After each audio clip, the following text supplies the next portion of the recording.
"You don't have the right to put up a gate here." That's what Denise Weller, the president of the Brookstone Ridge Homeowners Association, screamed at me when she called the cops to my house. All because I refused to open the gate for the group of 12 people she'd brought along. It sounded absurd. They were standing on my family's inherited property, lakefront land my grandfather bought with 2 jobs nearly 80 years ago. And they were acting like it was a public park. I stood there in silence, watching my neighbors cheer as the sheriff's cruiser pulled up, labeling me as the selfish guy, while the real trespasser stood there directing traffic. But it was that overconfident behavior that made me suspicious. No one acts that way unless they believe they're holding something.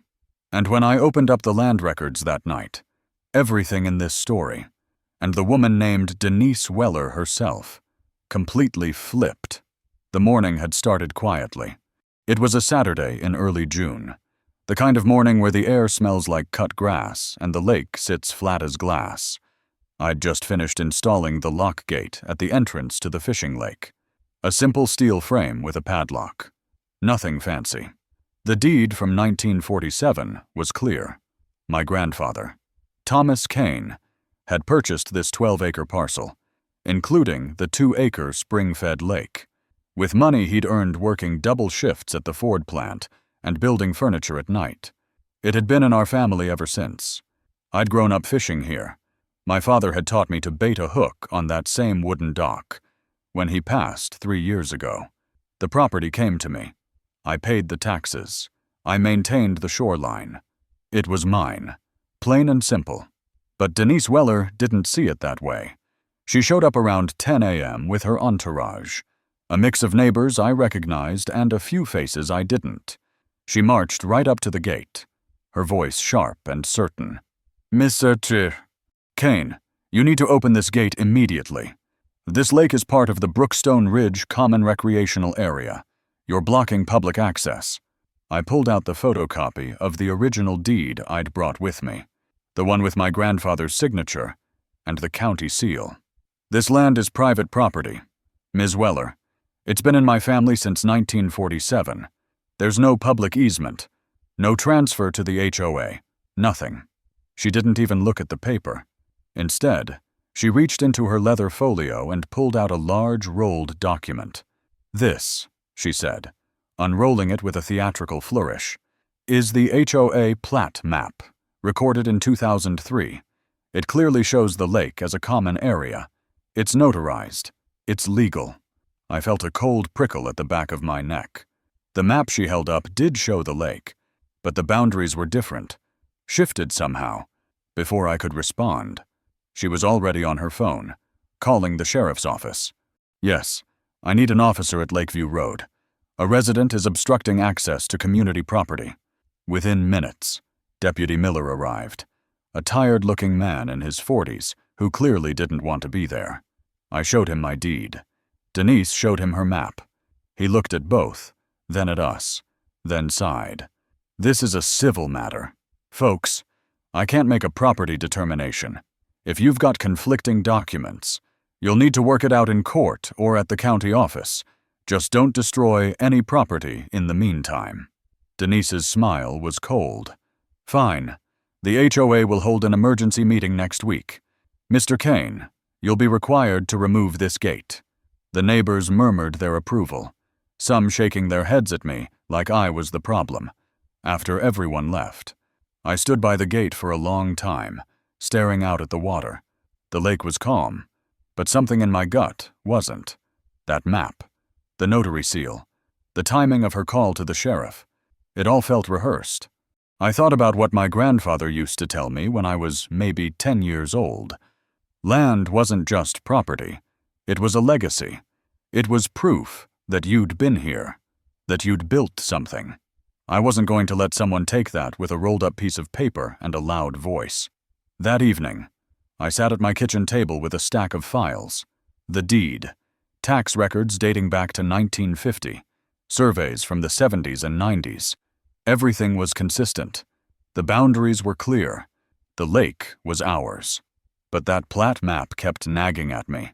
Why would the HOA have a document that contradicted the county's own records? I called my sister, Sarah, who practiced real estate law 2 states over. She picked up on the third ring. "Rob, what's wrong?" I told her everything. There was a long pause. Then she said, "If your deed is solid, and there's no record of transfer, then that HOA map is either a mistake or it's fraud. But if it's notarized and filed with the county, someone went to a lot of trouble. You need to check the recorder's office. Find out who filed it, when, and under what authority." I made a note to go on Monday morning. As I sat there in the dim light of the kitchen, looking out the window toward the lake, I felt something shift. This wasn't just about a gate anymore. Denise had been too confident, too prepared. The way she'd smiled when the deputy left. The way my neighbors had looked at me like I was the villain. When you dig into the dirt beneath someone's confidence, you usually find either bedrock or a sinkhole. I was about to find out which one Denise Weller was standing on. Monday morning, I was at the Lakewood County Recorder's office before they opened. The building was one of those old brick structures that smelled like dust and photocopier toner, the kind of place where history gets filed away in boxes and forgotten until someone like me comes looking. The clerk behind the counter was a woman in her 60s named Margaret, who looked like she'd been working there since the Carter administration. I explained what I needed: property records for my family's land, and anything related to the Brookstone Ridge HOA plat map from 2003. She nodded, disappeared into the back, and returned 20 minutes later with a cardboard file box and a microfiche reader. "Everything's in here," she said. "Let me know if you need copies." I started with what I already knew: the deed from 1947, clean and simple, my grandfather's name in careful cursive, the legal description unmistakable, then the inheritance transfers, one in 1978, when my father took over, another in 2021, when it came to me. Every document aligned perfectly, every boundary line matched to the inch. But then I found it. The HOA plat map, filed in October of 2003, was submitted by Denise Weller herself. She'd been listed as a founding member of the Brookstone Ridge Homeowners Association, which had incorporated just months earlier. The map showed my lake, but the boundaries had been redrawn. A 20-foot strip along the southern shore, the part where the old dock stood, had been shaded in blue and labeled Common Recreational Area. No deed, no easement agreement, no signature from anyone in my family, just a notary seal from someone named Linda Kowalski. I sat back in the hard plastic chair, staring at the faded ink. This wasn't a mistake. Mistakes don't get notarized and filed with the county. This was control, the kind that gets built quietly while no one's watching. I made copies of everything: the original deed, the tax records, the fraudulent plat map. Then I asked Margaret about the notary. She pulled up a database on her ancient desktop computer. Linda Kowalski. She was reprimanded by the state in 2005 for notarizing documents without proper identification. Still has her license, though. Looks like she's still active. I thanked her and left with a folder thick enough to make my case. Back in my truck, I sat in the parking lot and called Sarah again. This time I didn't waste time with pleasantries. It's fraud. Denise filed the plat map herself in 2003. No transfer, no easement, no permission. She just redrew the boundaries and got a sketchy notary to stamp it. Sarah was quiet for a moment. I could hear papers rustling on her end. That's textbook fraudulent misrepresentation. But Rob, you need to prove intent. You need to show she knew it wasn't her land when she filed that map. Do you have any witnesses? Anyone from the HOA who was there in 2003? I thought about it. Most of the current board members had moved into the neighborhood in the last decade. But there was one name I remembered: Walt Morrison. He'd been at the HOA's first meeting, back when it was just a handful of residents trying to keep the streetlights working. He'd resigned from the board years ago, but he still lived 2 streets over. I sat in my truck for a while after hanging up, staring at Walt's address on my phone. What if he didn't remember? What if he did remember, but didn't want to get involved? Denise had a way of making people believe her version of things. And I'd already seen how quickly my neighbors turned on me. For a moment, I felt the weight of it, the possibility that no one would back me up, that I'd be standing alone with a stack of papers and a locked gate, fighting a woman who'd spent 20 years building her little empire. But then I thought about my grandfather again, about the calluses on his hands and the pride in his voice when he'd shown me the deed for the first time. If I didn't try, I'd already lost. That afternoon, I knocked on Walt's door. He answered in a flannel shirt and suspenders, looking every bit of his 80 years, but sharp-eyed. "Robert Cain," he said, squinting at me. "Haven't seen you in a while. What brings you by?" I told him everything. The gate, Denise's claim, the fraudulent plat map. His face darkened. I always suspected something wasn't right with that woman. Back in 2003, when we were setting up the HOA, Denise insisted on filing that plat map. I asked her if she'd confirmed the boundaries with your family. She told me you folks didn't care, that the lake had been abandoned for years, but I didn't believe her. I just didn't have proof. He paused, then looked at me hard. "You want me to testify?" I nodded. "If it comes to that." "Yes." He stuck out his hand. "Then count me in. Your grandfather was a good man. Denise Weller's been running this HOA like her own little kingdom for 20 years. It's time someone stood up to her." I left Walt's house with something I hadn't had that morning. Hope. But it was a cautious kind of hope. The kind that comes with knowing you're about to walk into a fight. That night, I sat at my kitchen table again, spreading out the documents, the original deed, the tax records, the fraudulent map, Walt's promise to testify. It was all there, the bones of a case. But I needed more. I needed someone who knew the law cold, someone who could take this evidence and turn it into a weapon. Sarah had mentioned a lawyer, Michael Brennan, a guy who'd made a career out of fighting bad HOAs. I sent him an email that night, attaching scans of everything I had. The subject line was simple: fraudulent HOA land grab. Need help. Then I closed my laptop and stared out at the lake. The water was still, reflecting the last light of the day. She'd built her little illusion so carefully, layer by layer, year after year. But confidence built on lies is just a house of cards. And I was about to start pulling.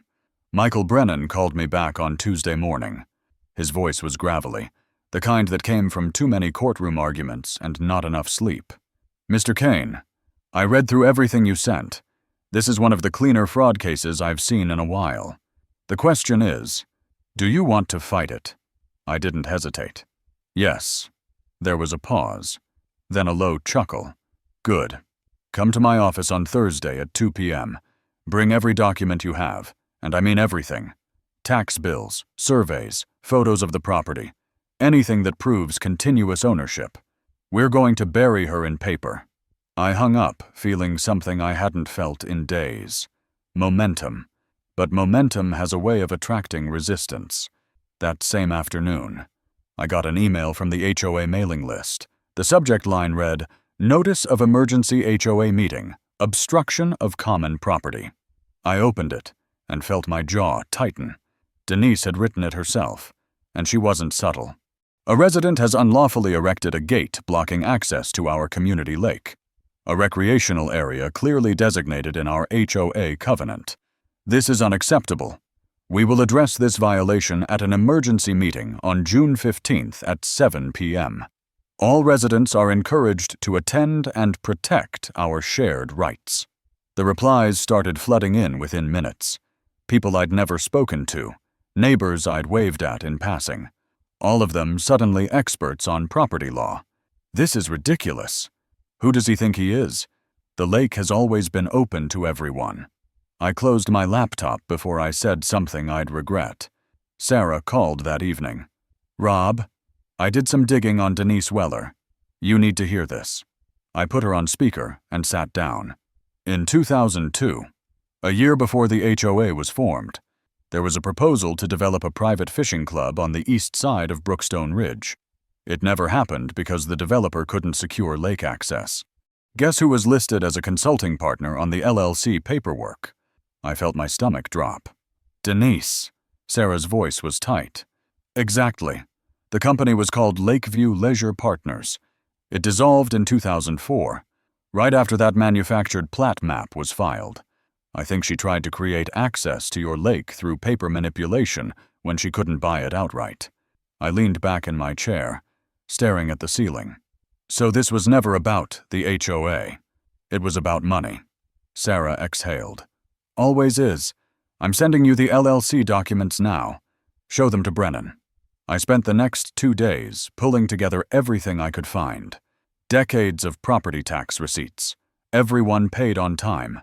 A handwritten letter from my father to the county in 1992, requesting a new survey after a storm damaged the shoreline.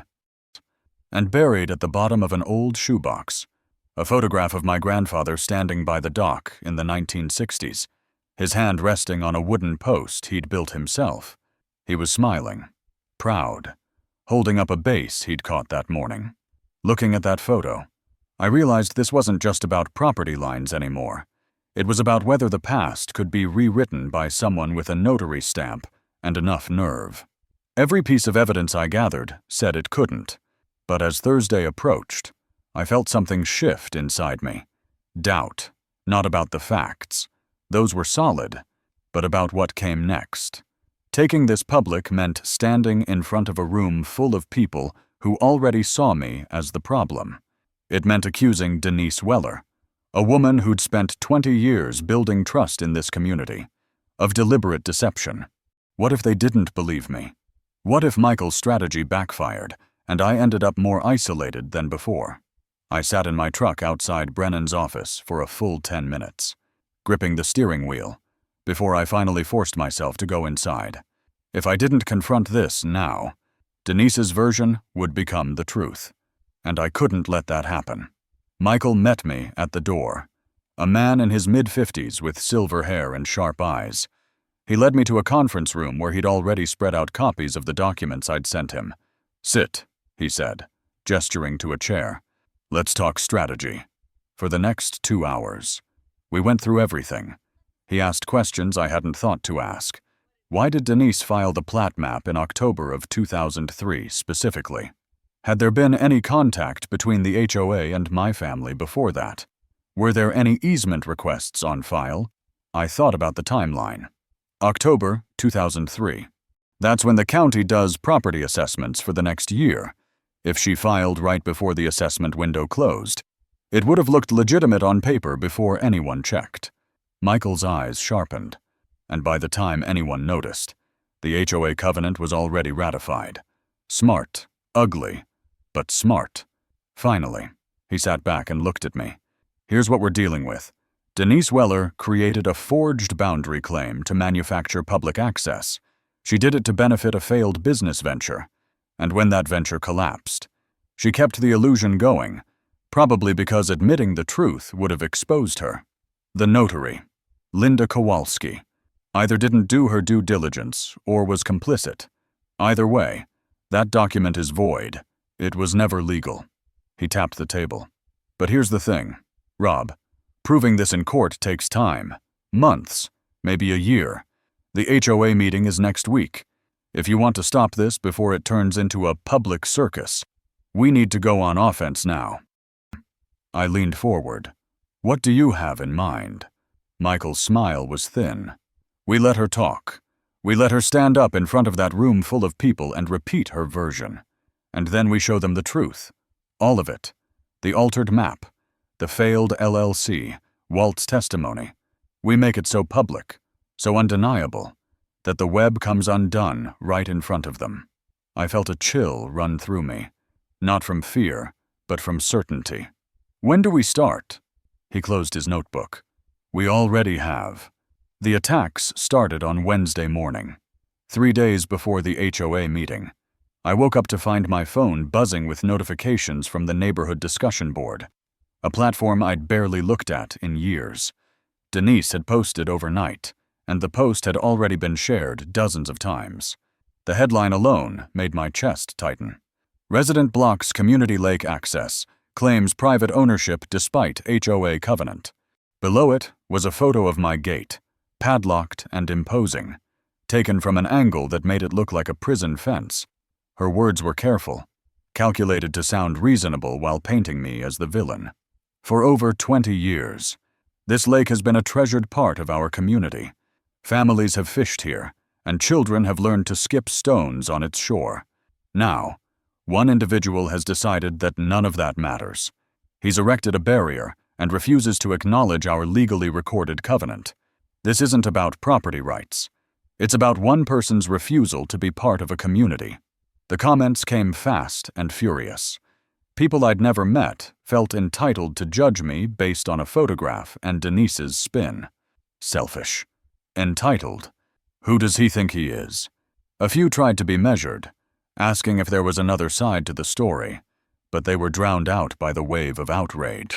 Someone posted a photo of their kids standing by the locked gate, looking sad and confused, with the caption, "Explain this to them." Another wrote, "I've taken my grandchildren fishing at that lake for 15 years. Now we're criminals for wanting to use our own community property." The manufactured grief was almost impressive in its audacity. Almost. That afternoon, my neighbor from 2 houses down, Jim Mitchell, knocked on my door. I'd known Jim casually for years, the kind of neighbor you wave to when you're mowing the lawn, but never really talk to. He stood on my porch with his arms crossed, his face hard. "Rob, I don't know what you think you're doing, but you need to take that gate down. My wife saw Denise's post. Everyone's talking about it. You're making yourself look like a damn fool." I kept my voice level. "Jim, that lake has been in my family since 1947. I have the deed to prove it. Denise filed a document in 2003 that was never authorized. She's lying." He shook his head. "Denise has been running the HOA for 20 years. She's got the paperwork. She's got the notary seal. You're telling me she just made it all up?" I could see it in his eyes. He didn't want to believe me. Believing me meant accepting that someone he'd trusted for 2 decades had been running a con. It was easier to think I was the problem. "Yeah, Jim, that's exactly what I'm telling you." He turned and walked away without another word. By evening, the isolation was complete. I went out to check the mail and saw the Johnsons across the street quickly look away when I glanced in their direction. A car slowed down as it passed my house, the driver staring at me like I was some kind of spectacle. I stood there on my driveway, holding a stack of junk mail, feeling the weight of an entire neighborhood's judgment pressing down on me. For a moment, I understood why people just gave up, why they walked away rather than fight. It would have been so much easier to unlock the gate, post an apology, and let Denise have her victory. No one would blame me. They'd probably welcome me back with open arms. But that night, I walked down to the gate alone. The air was cool, and the lake was still, reflecting the first stars. I stood there with my hand on the cold steel, feeling the rough edges of the lock. This gate wasn't keeping people out. It was holding something in. My grandfather's work, my father's memory, the truth that this land belonged to us. Not because we were selfish, but because we'd earned it, paid for it, cared for it. Denise could spin her story however she wanted. She could rally the neighbors, flood the internet with outrage, and paint me as the enemy. But she couldn't change the facts. And in 4 days, when that meeting happened, everyone was going to see those facts whether they wanted to or not. I locked the gate behind me and walked back to the house. My phone was still buzzing with notifications, but I didn't look at it. Let them talk. Let them believe Denise's version for now. The louder she got, the harder she'd fall when the truth came out. And it was coming. I could feel it building like a storm on the horizon, quiet but inevitable. All I had to do was stand still and let it arrive. Thursday morning, Michael Brennan called with a plan. "We're not going into that meeting hoping for the best. We're going in prepared to win, but I need you to do something that's going to feel wrong." I put down my coffee. "What?" His voice was steady, deliberate. "Don't defend yourself before the meeting. Don't respond to the posts. Don't argue with your neighbors. Let Denise think she's already won. The more confident she is, the less careful she'll be. And when people are careless, They say things they shouldn't. I thought about the notifications still piling up on my phone, the neighbors avoiding eye contact, the weight of being misunderstood. You want me to just take it? Michael's tone didn't soften. I want you to let her build her own trap. Trust me. Rob, silence is a strategy. That afternoon, Sarah drove up from 2 states over. She pulled into my driveway in her old sedan, looking tired but determined. We sat at my kitchen table with Michael on speakerphone, spreading out the evidence like pieces of a puzzle. The original deed, the property tax records, the altered plat map. The LLC documents show Denise's financial motive, Walt's written statement, and something new, a timeline Sarah had constructed showing exactly when each document had been filed, when the developer meetings had happened, and when the HOA covenant had been ratified. It all lined up too perfectly to be a coincidence. This is a pattern, Sarah said, tapping the timeline. She didn't just make one mistake. She orchestrated this over months. That's the intent. That's fraud. Michael's voice crackled through the speaker. Here's how Monday's meeting is going to work. Denise will open with her case. She'll show the plat map, talk about community rights, and maybe even bring up how long she's served the HOA. She'll make it emotional. Let her. When she's done. Rob, you stand up and ask to present your side. Be calm. Be respectful. Don't accuse her of anything yet. I leaned forward. What do I show them first? Michael paused. The deed. Start with what's unassailable. Your grandfather's signature. The county seal. The legal description that matches the current survey. Make them see that your ownership isn't a claim. It's a fact. Then show the tax records. 50 years of continuous payment. No gaps. No disputes. By the time you're done with that, they'll be wondering why Denise's map doesn't match. Sarah picked up the thread. Then I'll present the timeline. I'll show when the LLC was formed, when it tried to secure lake access, when it failed, and when Denise filed the plat map right after. I won't say she lied. I'll just ask the question.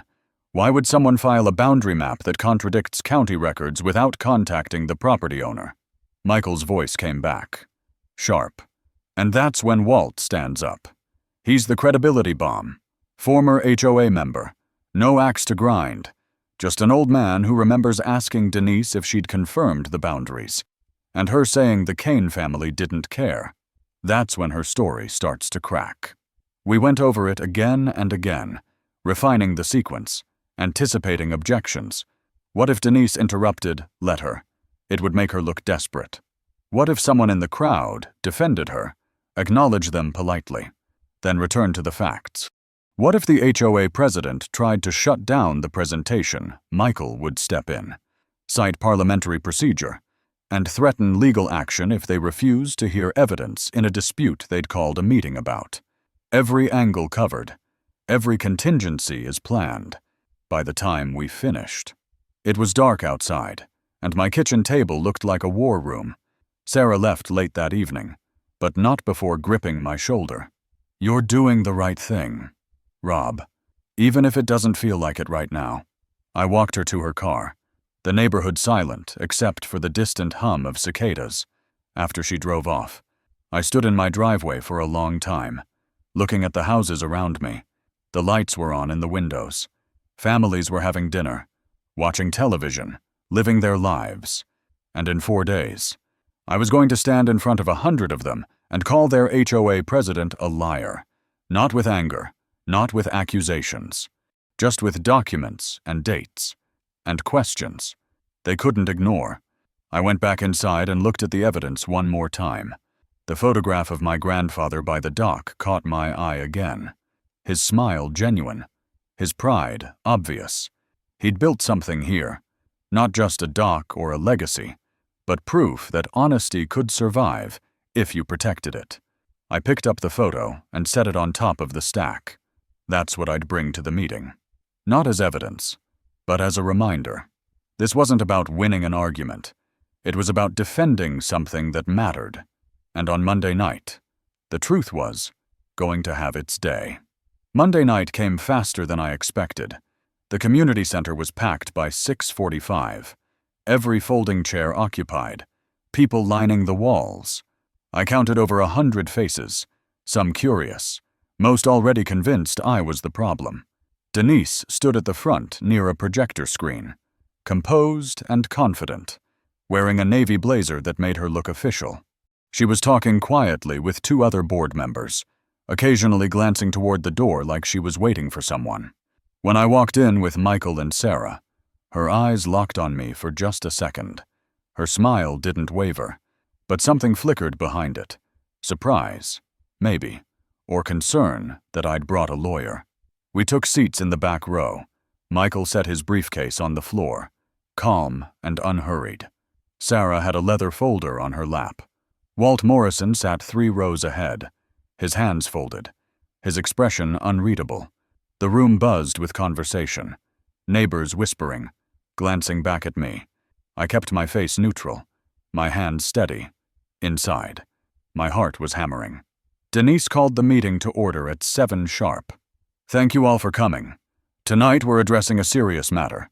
A resident has erected an unauthorized gate blocking access to our community lake, a space clearly designated as a common recreational area in our HOA covenant filed in 2003. She clicked a remote, and the plat map appeared on the screen, blown up and official-looking. The lake was shaded blue, labeled Common Area. She let it sit there, let people absorb it. This isn't about one person, Denise continued, her voice measured and reasonable. It's about preserving what makes Brookstone Ridge special. For 20 years, families have enjoyed this lake. Children have fished there. Neighbors have gathered there. And now, because one individual refuses to respect our community agreement, that access has been blocked. She gestured toward the screen. This map was legally recorded with Lakewood County. It was notarized. It's binding. Mr. Cain has no right to unilaterally close off property that belongs to all of us. The room murmured in agreement. Someone near the front said, "Hear, hear." Denise looked directly at me. "Mr. Cain, would you like to explain why you believe you're above the rules that govern the rest of us?" I stood slowly, aware of every eye turning toward me. My throat was dry, but my voice came out steady. "I'd like to present some documents, if the board will allow it." Denise's smile tightened, but she nodded. "Of course. We believe in transparency." I walked to the front, Michael and Sarah following. I connected my laptop to the projector, and the first image filled the screen. The deed from 1947, Thomas Cain's signature, the county recorder's seal, the legal description clear and precise. This is the original deed to the property, filed in 1947. My grandfather purchased this land, including the lake, and it's been in my family ever since. There's never been a transfer, never been an easement granted. It's private property. I let that sit for a moment, then clicked to the next slide. Property tax records, year after year, show continuous payment. We've paid taxes on this land for over 70 years. Every bill, every assessment. It's all documented. I clicked again. A side-by-side comparison. The deed's boundary description on the left, the plat map's boundaries on the right. Notice the difference. The deed shows the lake entirely within my property line. The plat map, filed in 2003, shows a 20-foot strip as common area, but there's no legal document authorizing that change. No sale, no gift, no easement agreement. Just this map. The room was quieter now. I could feel the shift. People leaning forward, paying attention. Denise's smile had disappeared. "Mr. Cain, that map was filed legally and notarized by a licensed professional. Are you suggesting the county made an error?" Her tone had an edge to it now. Defensive. I shook my head. "I'm not suggesting an error. I'm showing a contradiction, and I'm asking why it exists." Sarah stood and took over, pulling up the timeline she'd built. In 2002, a company called Lakeview Leisure Partners LLC proposed a fishing club development.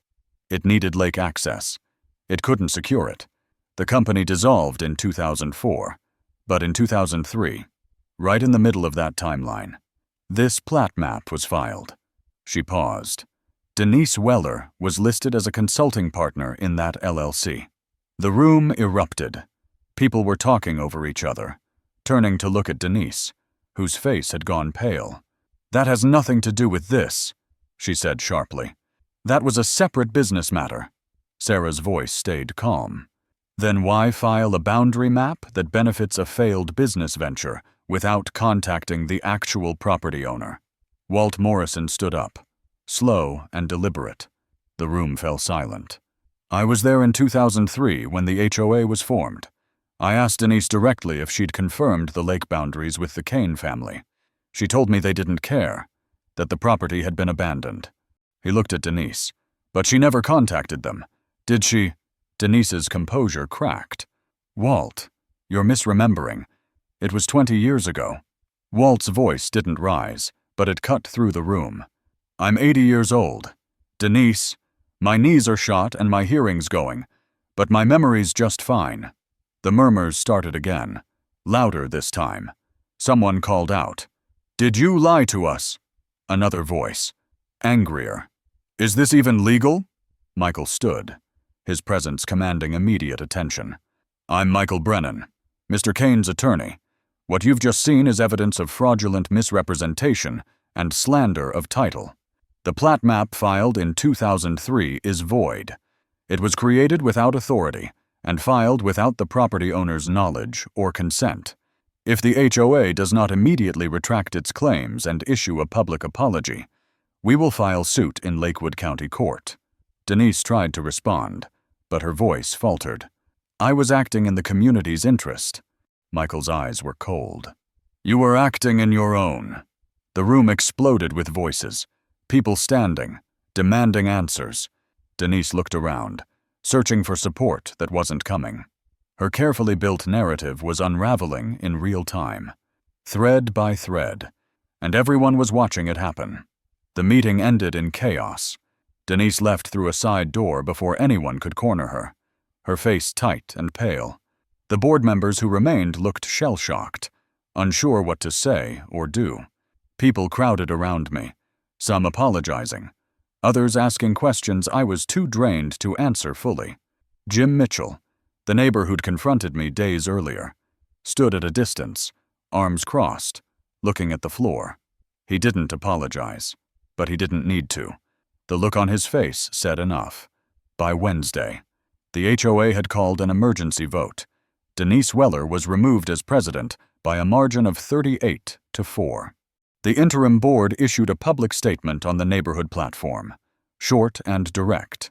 The Brookstone Ridge HOA acknowledges that the lake property located at Lakeview Road is privately owned by Robert Cain and has been since 1947. The plat map filed in 2003 was done so without proper authorization and does not reflect accurate property boundaries.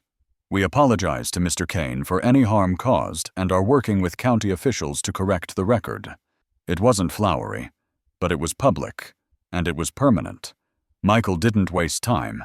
Within a week, he'd filed a civil suit against Denise Weller personally, not the HOA, which had cooperated fully once the truth came out. The charges were clear: fraudulent misrepresentation and slander of title. The case moved faster than I expected. Denise's lawyer tried to argue it was a good faith error, a misunderstanding of boundaries, but the evidence was overwhelming. The deed, the tax records, the LLC connection, Walt's testimony, all of it painted a picture of deliberate deception. 2 months later, we were in a courtroom in front of Judge Catherine Holders, a woman in her 60s known for her no-nonsense approach to property law. The hearing lasted less than 2 hours. Michael presented the timeline, methodical and unshakable. Denise's lawyer struggled to explain why his client had filed a boundary map without contacting the property owner, why she'd failed to disclose her financial interest in the failed development, and why she'd told Walt Morrison the Cain family didn't care when she'd never spoken to them. When it was Denise's turn to speak, she was subdued, her earlier confidence gone. "I believed I was acting in the community's best interest," she said quietly. "I made errors in judgment. Judge Holders looked at her over her reading glasses. Ms. Weller, errors in judgment are forgetting to file a form on time. What you did was create a legal document that misrepresented property ownership for financial gain. That's not an error. That's fraud. The judgment was swift. Denise was ordered to pay $15,000 in damages, covering my legal fees and compensation for reputational harm. She was required to post a public apology on the neighborhood platform and in the Lakewood Tribune, the local paper. The apology ran the following week. Brief and formal. I, Denise Weller, apologize to Robert Cain for misrepresenting property boundaries and for any harm caused to his reputation. The lake at Lakeview Road is and has always been private property. But the financial penalty wasn't the real punishment. The judge also issued a permanent injunction barring Denise from holding any position on a homeowners association board in Lakewood County for 10 years. For someone who'd built her identity around community leadership, it was a public stripping of authority. The day the Tribune article ran, I sat on my porch with a cup of coffee, reading it twice. It felt strange, seeing my name in print, seeing Denise's apology in black and white. I didn't feel triumphant. I felt tired, relieved, yes, but also aware of how much energy it had taken to get here. How close I'd come to just giving up when the neighborhood turned against me. Walt stopped by that afternoon, moving slowly but steadily up my driveway. Saw the paper, he said, settling into the chair next to mine. Good. We sat in silence for a while, watching the light shift on the water. Finally, he spoke again. Your grandfather would have been proud. You know, not because you won, but because you didn't bend. I nodded, not trusting myself to say much. He was right. This had never been about victory. It had been about standing firm when the truth was all you had. That evening, Jim Mitchell knocked on my door. He didn't come inside, just stood on the porch, hands in his pockets. I owe you an apology, Rob. I should have listened before jumping to conclusions. I nodded. It's done, Jim. He shifted his weight. If you ever need anything, let me know. It wasn't much, but it was something. Slowly, the neighborhood was stitching itself back together, one awkward conversation at a time. 3 months passed. Fall came to Brookstone Ridge quietly, the way it always did, with leaves turning gold and the air carrying that sharp, clean bite. The lake looked different in autumn light, the water darker, more reflective, like a mirror waiting to show you something true if you looked long enough. The gate was still there, solid and unchanged, but the anger around it had faded. People had moved on to other concerns, other dramas. The neighborhood had returned to its routine, and I'd become just another face again. No longer the villain or the victor, just Robert Cain, the guy who lived by the lake. On a Saturday afternoon in late October, I invited a few people over. Walt Morrison arrived first, moving slower than he had in the summer, but still sharp. Sarah drove up with her daughter, Emma, a 7-year-old with bright eyes and an endless stream of questions. Michael Brennan came too, dressed casually for once, without the lawyer armor. We gathered by the shore with folding chairs and fishing rods, the kind of quiet afternoon my grandfather would have loved. Walt told stories about the old days. When the neighborhood was just farmland and dirt roads, Michael talked about other cases he'd worked, other fights against systems that thought they were untouchable. Sarah just listened, smiling, her hand resting on Emma's shoulder. Emma was fascinated by the lake. She kept asking questions. How deep was it? Were there big fish? Could she try to catch one? I handed her a rod, showed her how to bait the hook, and watched as she cast the line with more enthusiasm than technique. The bobber floated on the surface, bright red against the dark water. Why do you have a gate? Mr. Cain, she asked suddenly, her eyes still on the bobber. Are you keeping people out? I glanced at Sarah, who gave me a small nod, letting me answer. The gate's not to keep people out, Emma. It's to make sure people know where the boundaries are. Sometimes, if you don't mark what's yours, people forget it ever belonged to anyone. She thought about that, then tugged on the line experimentally. But if someone asks nicely, would you let them in? I smiled. If someone asks nicely and respects what's here, yes, I'd let them in. Later, after Emma had caught a small bass and released it back into the water, after Walt had dozed off in his chair and Michael had checked his phone for the third time, I walked down to the gate alone. The sun was setting, casting long shadows across the grass. I ran my hand over the steel frame, feeling the cold metal under my palm. This gate had become a symbol for so many things. A line in the sand, a challenge, a defense. But really, it was just a gate. It opened and closed. It marked a boundary. What mattered wasn't the gate itself, but what it protected. The history, the honesty, the legacy my grandfather had built with calloused hands and long hours. I thought about Denise, wherever she was now. I didn't hate her. I didn't feel triumphant about her fall. Mostly, I felt sad that she'd chosen deception over honesty, control over community.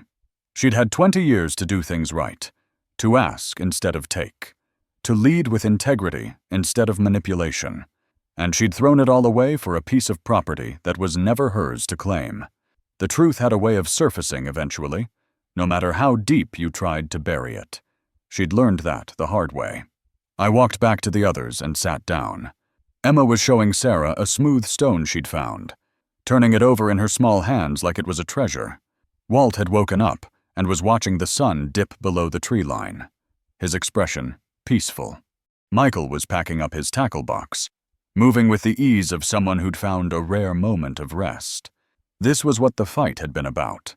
Not the gate, not the documents, not even the principle, though that mattered. It was about protecting a place where moments like this could happen, where a kid could catch her first fish, where an old man could sit in the fading light and feel at home, where the truth, patient and unyielding, could finally settle into place like silt at the bottom of still water. As we packed up to leave, I took one last look at the lake. It was calm, perfectly still, reflecting the sky with absolute clarity. My grandfather used to say that water never lies. It showed you exactly what was there. No more, no less. If you stirred it up, it would cloud. But if you waited, if you let it settle, it would always return to truth. I'd waited. I'd let the storm pass. And now, the water was clear again. That was enough. Sometimes the truth takes time to surface, but it always does. If this story reminded you of why standing your ground matters, even when everyone's against you, I'd love to hear your thoughts. Have you ever had to defend what was rightfully yours? Drop a comment below and let me know. And if you believe in fighting with evidence instead of anger, hit that subscribe button. More stories like this are coming to Gated Drama, where justice isn't loud, it's lawful. Thanks for being here.